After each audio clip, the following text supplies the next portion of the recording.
முதலமைச்சர் அவர்கள் அப்படி ஒரு சட்டம், தனி சட்டம் தேவையில்லை, ஏற்கனவே இருக்கிற ஐபிசியே போதுமானது, அதன் மூலமாகவே இந்த ஆணவ கொலைகளை எல்லாம் தடுத்துவிட முடியும் என்று அவர் நம்பிக்கையை தெரிவித்தார். ஆனால் அவர் சொன்னது பூரா பொய்யாகிவிட்டது என்பதற்கு அதற்கு பிறகு ஏராளமான ஆணவ கொலைகள் சம்பந்தமான செய்திகள் தொடர்ந்து வந்து கொண்டே தான் இருக்குது. இப்போ மக்களுக்கு கொடுத்த வாக்குறுதிகளை 100% நிறைவேற்ற வேண்டும் என்பதைத்தான் இப்போது மார்க்சிஸ்ட் கம்யூனிஸ்ட் கட்சியின் சார்பில் நான் தொடர்ந்து வற்புறுத்திட்டு வரேன். ஏற்கனவே ஓய்வு பெற்று பல்லாண்டு காலமாக ஓய்வு கால பலன்களை பெற முடியாமல் ஏறத்தாழ 45,000 கோடி ரூபாய் ஓய்வு பெற்ற போக்குவரத்து தொழிலாளிகளுக்கு அவங்க தர வேண்டும். ஏதாவது நியாயம் அது? முதலமைச்சர் அவர்கள் சொன்ன அடிப்படையில் 100% வாக்குறுதிகள் நிறைவேற்றுவது என்பதுதான் 26ஆம் ஆண்டு தேர்தலை அவர்கள் சந்திப்பதற்கு அது உதவியாக இருக்கும். இல்லைன்னா மிகப்பெரிய சிரமத்தை திராவிட முன்னேற்ற கழகம் சந்திக்கும். மாநில அரசாங்கங்களுக்கு எந்த விதமான பங்களிப்புமே இல்லாமல் நேரடியாக அவங்களே துணைவேந்தர்களை நியமிப்பாங்க என்பதெல்லாம் ரொம்ப அராஜகத்தின் உச்சம்.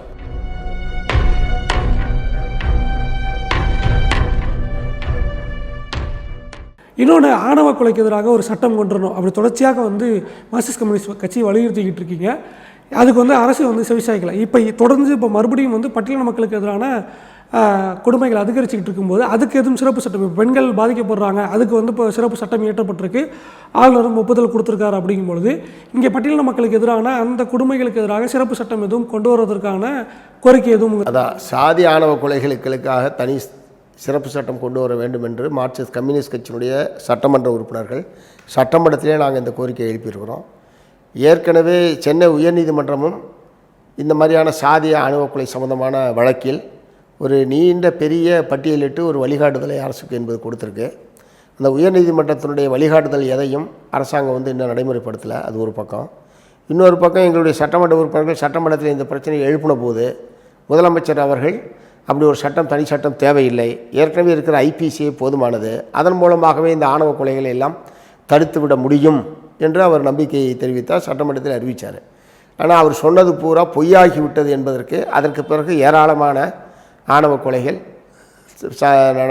சம்பந்தமான செய்திகள் தொடர்ந்து வந்து கொண்டே தான் இருக்குது. ஸோ இந்த அனுபவத்தில் இருந்தாவது மாண்புமிகு முதலமைச்சர் அவர்கள் சாதி ஆணவ கொலைகளை தடுப்பதற்கு தனி சட்டத்தை இயற்ற வேண்டும் என்பதை இந்த உங்களுடைய சேனல் மூலமாகவும் நான் வற்புறுத்தினேன். நாங்கள் தொடர்ந்து அதை வற்புறுத்துவோம். திமுகவுடைய தேர்தல் அறிக்கை அதில் சொன்ன விஷயங்கள் நிறையா நிறைவேற்றப்படலை, அதனால் மக்களில் பல்வேறு தரப்பினர் அதிருப்தி அடைஞ்சிருக்காங்க அப்படிங்கிற விஷயத்த சொன்னீங்க. 2023 99 விழுக்காடை நிறைவேற்றிட்டோம் அப்படின்னு அரசு சொல்லிகிட்டு இருக்கு அப்படிங்கிற விஷயத்தையும் குறிப்பிட்டீங்க. ஆனால் அண்மையில் இல்லை 78 விழுக்காடு தான் நிறைவேற்றிருக்கோம், இன்னும் எஞ்சி 22 விழுக்காடு இருக்குது அப்படின்னு அரசு முதலமைச்சர் அதை மாற்றி சொல்லியிருக்காரு. அதை எப்படி பார்க்குறீங்க?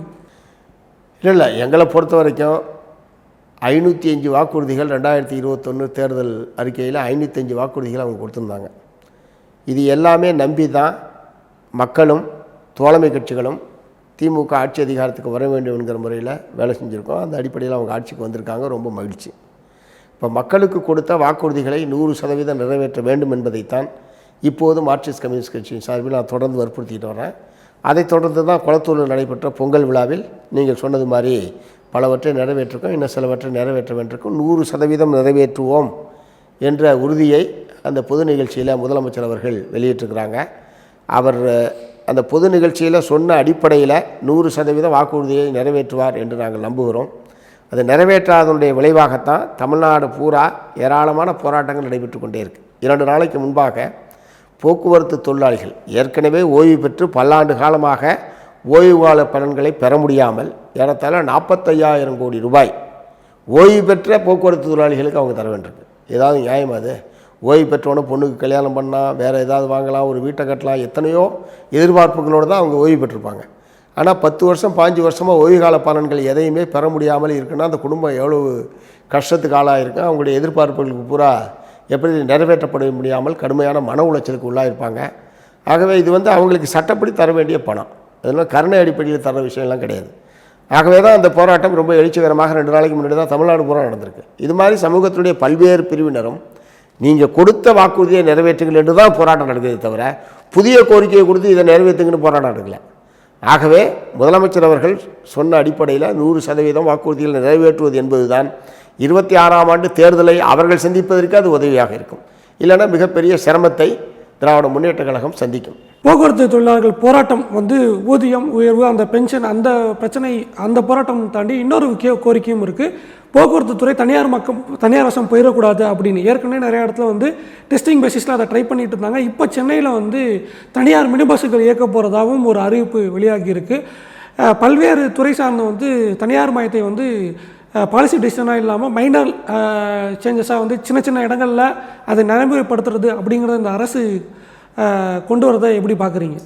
இல்லை, பத்திரிகைகள் ஊடகங்களில் தான் அந்த செய்தி வந்திருக்கிறது தவிர, அதாவது 1ஆம் தேதி பிப்ரவரி மாதம் 1ஆம் தேதியிலேருந்து அந்த மாதிரியான சென்னை நகரத்துக்குள்ளே தனியார் மினி பேருந்து விடுவது என்பது பத்திரிகை ஊடகங்களில் வந்திருக்கிற செய்தியை தவிர அரசின் சார்பில் அதிகாரப்பூர்வமான எந்த அறிவிப்பும் இது வரைக்கும் வரல. ஒருவேளை குரங்கு குட்டியை விட்டு ஆழம் பார்க்குற மாதிரி இந்த செய்தியை இப்படி விடுவதன் மூலமாக என்ன பொதுமக்களிடமிருந்து அல்லது பல்வேறு அரசியல் கட்சிகள் அமைப்பினரிடமிருந்து என்ன மாதிரியான ரியாக்ஷன்ஸ் வருது என்பதை தெரிந்து கொள்கிற நோக்கத்தோடு அப்படி ஏதாவது லீக் பண்ணியிருக்காங்களான்னு தெரியல. ஆனால் அதிகாரப்பூர்வமாக போக்குவரத்து துறை அமைச்சரும், போக்குவரத்து துறை ஆணையரும், போக்குவரத்து துறை செயலாளரும் இந்த மாதிரி அரசினுடைய அதிகாரப்பூர்வமான அறிவிப்பு எதுவும் இன்றைய தேதி வரை இந்த நிமிடம் வரை வரவில்லை.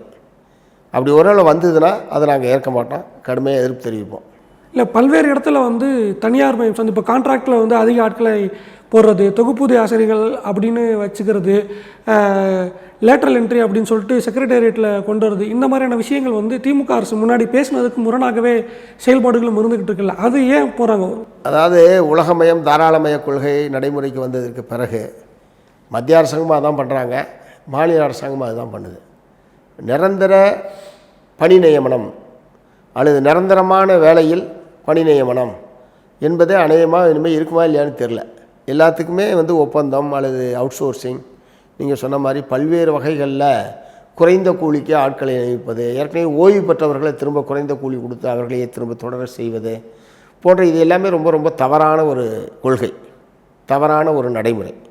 எங்களை பொறுத்த வரைக்கும் அதே மாதிரி நிரந்தர பணியிடங்களை பூரா காலி பண்ணிவிட்டு இந்த மாதிரி அவுட் சோர்சிங்கு அல்லது ஒப்பந்தங்கள் மூலமாக அந்த பணியிடத்தை நிரப்புவது அப்படின்னா இன்னமும் படித்த இளைஞர்களுக்கு ஒரு நிரந்தர அரசு வேலைவாய்ப்பு என்பதே கனவாய் போயிடுமான்னு தெரில. அதனால் அரசனுடைய இந்த போக்கில் ஒரு மாற்றம் என்பது ஏற்படணும். நிரந்தரமான வேலைக்கு நிரந்தரமான பணியாளர்களை தான் நியமிக்கணும். தமிழ்நாடு அரசு பிரச்சனையை தாண்டி ஒன்றிய அரசுடைய செயல்பாடுகளையும் நிறைய பிரச்சனைகள் இருக்குது. யூஜிசி அண்மையில் வந்து மிகப்பெரிய ஒரு சர்ச்சையை கிளப்பினது வந்து யூஜிசி தான்.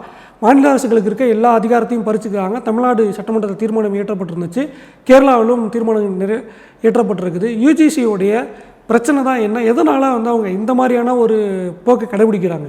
இல்லை, பல்கலைக்கழக மானியக் குழு ஒரு வரைவு விதிகள் என்பதை அவங்க வெளியிட்டிருக்காங்க. இப்போ பிப்ரவரி மாதம் 5ஆம் தேதி வரைக்கும் அதற்கான திருத்தங்கள் கொடுப்பதற்கான ஒரு அவகாசம் என்பதற்கு அநேகமாக அதுக்கு பிறகு பாராளுமன்றத்தில் அது கொண்டு வருவதற்கான வாய்ப்பு என்பதற்கு. ஆனால் இது முழுக்க ஒன்றிய பிஜேபி அரசாங்கத்தினுடைய கடந்த காலத்தில் எப்படி மாநில அரசாங்கங்களுடைய அதிகாரத்தை பறித்து ஒரு அதிகார குவிப்பு என்பதில் தொடர்ந்து கவனம் செலுத்திட்டு இருக்காங்களோ அதனுடைய ஒரு தொடர்ச்சி தான் இந்த பல்கலைக்கழக மானியக் குழுவினுடைய விதிகளில் செய்யப்படக்கூடிய திருத்தங்களும்.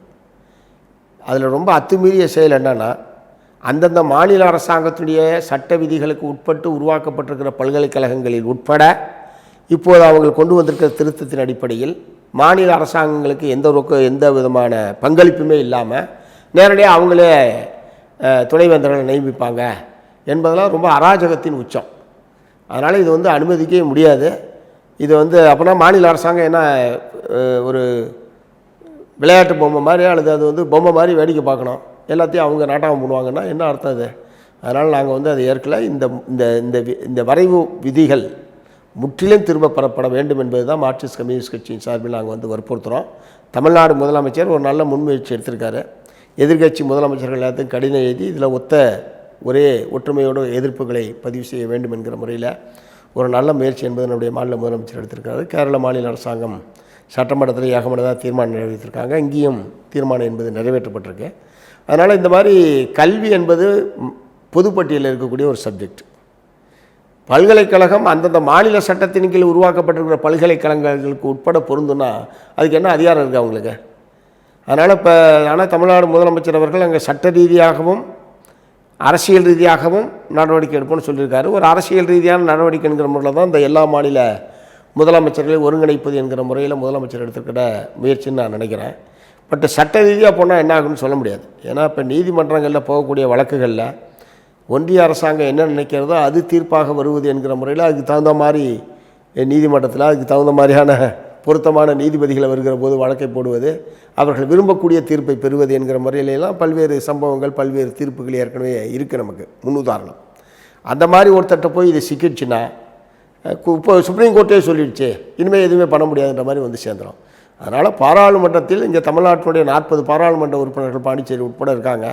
இந்த பிரச்சனை பாராளுமன்றத்தில் வருகிற போது அனைத்து கட்சி பாராளுமன்ற உறுப்பினர்களும் தன்னுடைய கடுமையான எதிர்ப்பை தெரிவிப்பது, அதேமாதிரி கேரளா உட்பட, ஏன்னா அனைத்து கட்சி சேர்ந்து தான் ஏகமனமான தீர்மானம். இப்படி பாராளுமன்றத்தில் வருகிற போது பாராளுமன்றத்தில் இதற்கு எதிராக ஒரு வலிமையான எதிர்ப்பை தெரிவிப்பதன் மூலமாக அதை அரசாங்கத்தை திரும்ப பெற செய்ய வைப்பது என்பது தான் சிறந்த வழியாக இருக்கும். இந்த பிரச்சனைக்கு அடிப்படை வந்து சான்சலர் அப்படிங்கிறது வந்து கவர்னராக இருந்துக்கிட்டு இருக்காரு. அதனால ஒரு சிக்கல் இருக்குது. பல்கலைக்கழகங்கள் சான்சலர் வந்து முதல்வராக இருக்கணும் அப்படின்னு இப்போ கேரளாவில், தமிழ்நாடு, வெஸ்ட் பெங்கால் எல்லாரும் வந்து தீர்மானம் சட்டம் ஏற்றிருக்காங்க. அதுக்கு ஆளுநர்கள் ஒப்புதல் கொடுக்கல.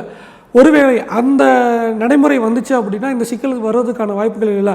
கவர்னரே வேணான்றான். கவர்னரே இல்லாமல் போயிட்டாருன்னா இந்த பிரச்சனை எதுவுமே இருக்காது. இப்போ கவர்னர்னால் தான் தமிழ்நாட்டில் மக்களால் பிரச்சனை போராட அந்த பிரச்சனையெல்லாம் விட கூடுதலான தமிழ்நாடு அரசாங்கத்துக்கு குடைச்சல் கொடுக்குற ஒரு ஆளாக இருக்கிறது யாருன்னா ஆர்.என். ரவி தான். கவர்னர் போஸ்ட்டே வேணான்றது தான் எங்களுடைய கருத்தம். அவரே அந்த பதவியே இல்லாமல் போச்சுன்னா எந்த பிரச்சனையும் இருக்காது. இந்த மாதிரியான அதாவது மத்திய அரசுக்கும் மாநில அரசுக்குமான அல்லது ஒரு அதிகார பறிப்பு, அதிகார துஷ்பிரயோகம், ஒரு மாநில அரசாங்கத்துக்கு எதிராக ஒரு போட்டி அரசாங்கத்தை நடத்துறது, இந்த மாதிரியான சிக்கல்லாம் இல்லாமல் இருக்கும். அதனால் கவர்னர் போஸ்ட்டே எடுத்துடலாம். அல்லது குறைஞ்சபட்சம் ஒரு மக்களால் தேர்ந்தெடுக்கப்பட்ட அமைச்சரவைக்கு உட்பட்டு செயல்படக்கூடிய ஒரு நபராக ஆளுநர் இருக்க வேண்டுமே தவிர தன்னிச்சையாக தானடித்த மூப்பாக தான் விரும்பியபடி தன்னுடைய கொள்கையை அமுல்படுத்துவது என்கிற முறையிலெல்லாம் ஒரு ஆளுநர் செயல்படுவதற்கு அரசியல் சாசனம் அனுமதிக்கலை. அரசியல் சாசனத்துக்கு உட்பட்டு தான் அரசும் நடக்கணும், ஆளுநரும் நடக்கணும். ஆனால் இங்கே இருக்கக்கூடிய ஆளுநர் அரசியல் சாசனம் அவருக்கு வழங்கி இருக்கக்கூடிய உரிமைகள் சலுகைகளை மீறி நடந்து கொண்டிருக்கிறார். அதனால தான் சிக்கலே. இதுவே எங்களோட இருந்த கருத்துக்களை பகிர்ந்தமைக்கு நன்றி. நன்றி.